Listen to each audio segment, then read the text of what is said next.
నమస్తే, welcome to పురా local.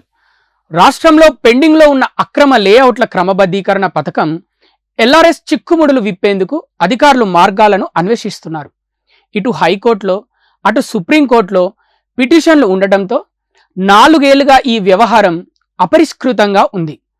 రాష్ట్ర ఆర్థిక పరిస్థితుల దృష్ట్యా ఎల్ఆర్ఎస్ దరఖాస్తులను పరిష్కరించి అదనపు ఆదాయాన్ని సమకూర్చుకోవాలన్నది ప్రభుత్వ ఆలోచన.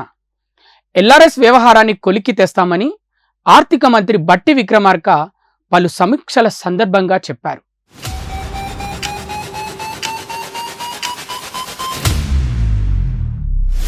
మున్సిపల్ వ్యవహారాలపై ముఖ్యమంత్రి త్వరలో ఉన్నత స్థాయి సమీక్ష నిర్వహిస్తారని, అప్పటికీ ఎల్ఆర్ఎస్ చిక్కులపై సీఎంకు నివేదిక అందించాలని అధికారులు సిద్ధమవుతున్నారు.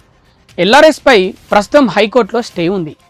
సుప్రీంకోర్టులో కూడా వ్యాజ్యం దాఖలైనా అది ఇంతవరకు అడ్మిట్ కాలేదని అధికారులు గుర్తించారు.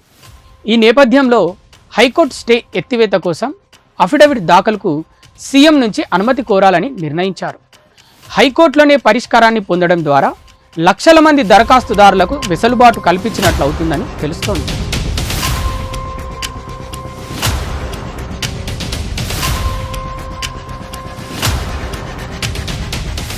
క్రమబద్ధీకరణ కోసం 2020 నుంచి 25,44,000 మంది దరఖాస్తుదారులు ఎదురుచూస్తున్నారు.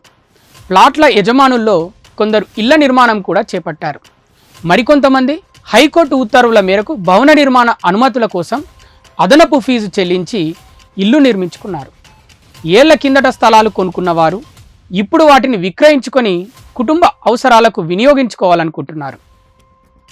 క్రమబద్ధీకరణ కాకుండా విక్రయిస్తే వాటికి రిజిస్ట్రేషన్లు అయ్యే పరిస్థితి లేకపోవడంతో కొనుగోలుదారులు ముందుకు రావడం లేదని, వచ్చినా తక్కువ మొత్తానికి అడుగుతున్నారని పలువురు ఆవేదన వ్యక్తం చేస్తున్నారు.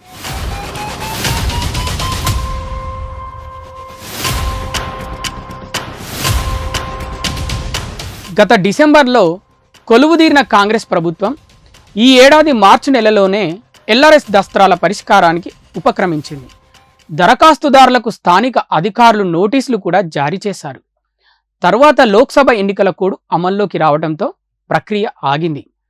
ఇప్పుడు ఈ వ్యవహారాన్ని త్వరగా పరిష్కరించుకుంటే రాష్ట్ర ఖజానాకు కొంత ఉపయుక్తంగా ఉంటుందని సర్కారు భావిస్తోంది.